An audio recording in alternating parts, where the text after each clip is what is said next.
Hello friends, welcome to our YouTube channel Aims career institute. आप सबका स्वागत है और मैं शिल्पा सिंह। तो आज मैं आपको रशिया की ओरेनबर्ग स्टेट मेडिकल यूनिवर्सिटी के बारे में बताऊंगी, जहां से आप अपना एमबीबीएस करके डॉक्टर बनने का सपना पूरा कर सकते हैं अब्रॉड में। मैं आपको इसकी पूरी फुल इन्फॉर्मेशन दूंगी, तो आप बने रहिएगा मेरे साथ। So let's begin.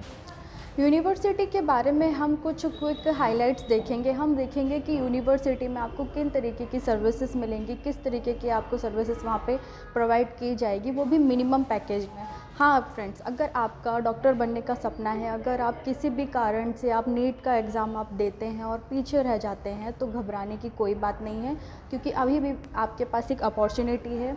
अपना डॉक्टर बनने का सपना आप पूरा कर सकते हैं। तो आप इस अपॉर्चुनिटी को बिल्कुल भी मिस मत कीजिएगा और आप मेरे साथ बने रहिएगा। तो चलिए हम स्टार्ट करते हैं।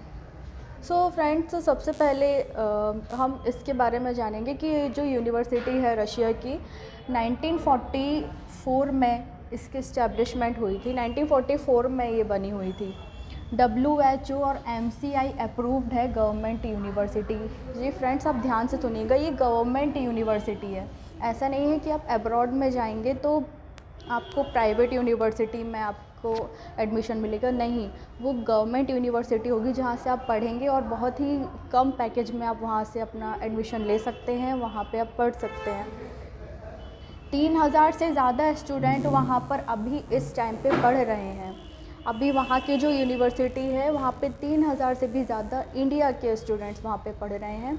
और ऐसा आप बिल्कुल मत सोचिए कि इंडिया में क्यों इतना कंपटीशन और वहाँ पे कैसे इतना इजीली मिल जाता है। तो देखिए, कुछ अलग अलग फैक्टर्स होते हैं, जैसे कि इंडिया में पॉपुलेशन इतनी ज़्यादा है और आजकल यूथ इतना ज़्यादा है कि आपको ही पता है कि इतना ज़्यादा यूथ है, इतनी ज़्यादा पॉपुलेशन है, तो कंपटीशन इतना ज़्यादा बढ़ा हुआ है कि हर स्टूडेंट के बस का नहीं है कि वो हर एक एग्ज़ाम में अपनी सीट ले सके। तो बहुत ज़्यादा स्ट्रगल करना पड़ता है उसके लिए। लेकिन अब्रॉड में ऐसा नहीं है, वहाँ पर पॉपुलेशन कम होती है और वहाँ पे एजुकेशन के लिए बहुत अच्छा सिस्टम होता है। यूनिवर्सिटी भी बहुत ज़्यादा होती है, वहाँ पे स्टूडेंट्स भी बहुत लिमिटेड होते हैं और इसलिए वहाँ पे यूनिवर्सिटी बहुत ज़्यादा होती है। तो आपको एडमिशन बहुत अच्छे से और बहुत ईज़िली मिल जाता है। तो आप इस अपॉर्चुनिटी को बिल्कुल भी मिस मत कीजिएगा। नेक्स्ट है, यूनिवर्सिटी प्रोवाइड करती है English as a medium of teaching. तो अगर आप सोचते हैं कि हम अब्रॉड में जाएंगे तो हमें ये लैंग्वेज बोलनी पड़ेगी या वो लैंग्वेज बोलनी पड़ेगी, या फिर हमारा तो ये लैंग्वेज है, हम कैसे कर पाएंगे, क्योंकि हम बचपन से ही इंग्लिश या हिंदी मीडियम में पढ़ते हैं और कोई लैंग्वेज हम उसमें कंफर्टेबल नहीं होते। तो यहाँ पे स्पेशली स्टूडेंट्स का पूरा ध्यान दिया जाता है। आपको इंग्लिश, जैसे हम इंडिया में इंग्लिश मीडियम से ही पढ़ाई करते हैं, वैसे वहाँ भी इंग्लिश मीडियम से ही पढ़ाई होती है। टीचर्स आपको इतने एक्सीलेंट मिलेंगे, इतनी अच्छी फैकल्टीज़ आपको मिलेगी कि एक एक चीज़ आपको बहुत ही कंफर्टेबल और बहुत ही ईज़िली तरीके से आपको समझाई जाएगी, जिसमें आपको कोई भी प्रॉब्लम नहीं होगी। इसके अलावा जो कोर्स ड्यूरेशन होता है, ये तो हर जगह सेम ही होता है। 5 साल की आपकी एमबीबीएस की पढ़ाई होती है और प्लस 1 ईयर जो होता है आपका, वो इंटर्नशिप का होता है।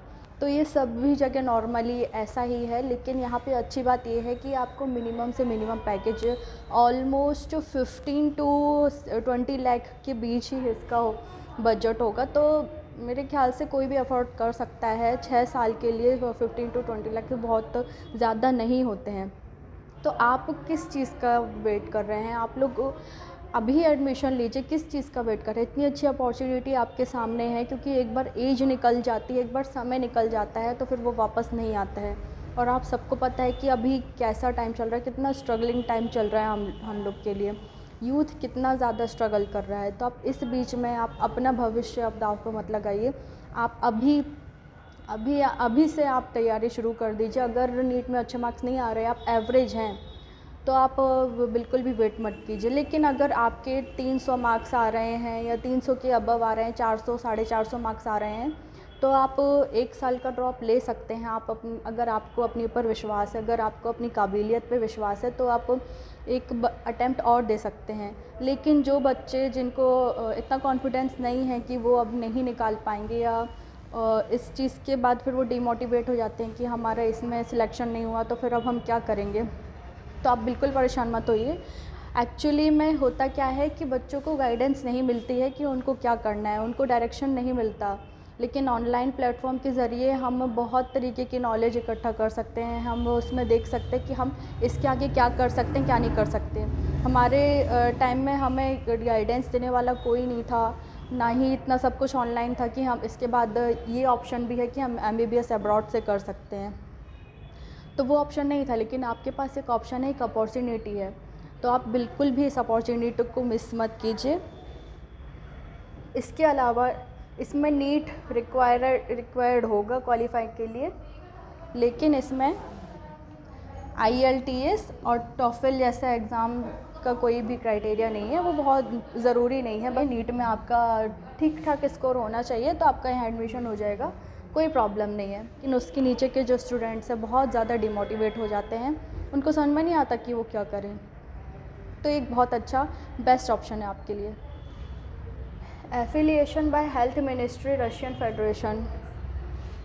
इस चीज़ की टेंशन आप मत लीजिए कि वहाँ पे जाएंगे तो आपका मेडिकल चेकअप या फिर मेडिकल जो भी प्रॉब्लम है तो उससे क्या हो सकता है क्या नहीं। जब से कोरोना आया तो पेरेंट्स बहुत ज़्यादा इस चीज़ को लेके बहुत ही कंसर्व रहते हैं सब अपने बच्चों के लिए। तो वहाँ पे जो हेल्थ जो मिनिस्ट्री है रशिया की, तो वहाँ से वो जुड़े हुए हैं, तो उसकी टेंशन लेने की ज़रूरत नहीं आपको। और अगर हम रैंकिंग की बात करें इस यूनिवर्सिटी की, तो इसकी पोजीशन कंट्री की 233 है और वर्ल्ड रैंक जो है इसका 5109 वर्ल्ड रैंक है। ये खुद की कंट्री में 233 पोजीशन में है, तो आप इसी से आप रैंकिंग के उसमें आप अंदाज़ा लगा सकते हो। रशिया ही खुद अपने आप में इतनी बड़ी कंट्री है। सो फ्रेंड्स, हमने अभी तक इतने पॉइंट्स को देखा कि क्विक हाइलाइट्स में देखा कि उसकी रैंकिंग क्या है, वर्ल्ड रैंक क्या है, एफिलिएशन है, नीट में स्कोर कितना ज़रूरी है, कोर्स की ड्यूरेशन क्या है, एलिजिबिलिटी क्राइटेरिया क्या है, यूनिवर्सिटी आपको क्या प्रोवाइड करती है, कितने स्टूडेंट्स हैं और कैसे ग्रांट है और एस्टेब्लिशमेंट क्या है।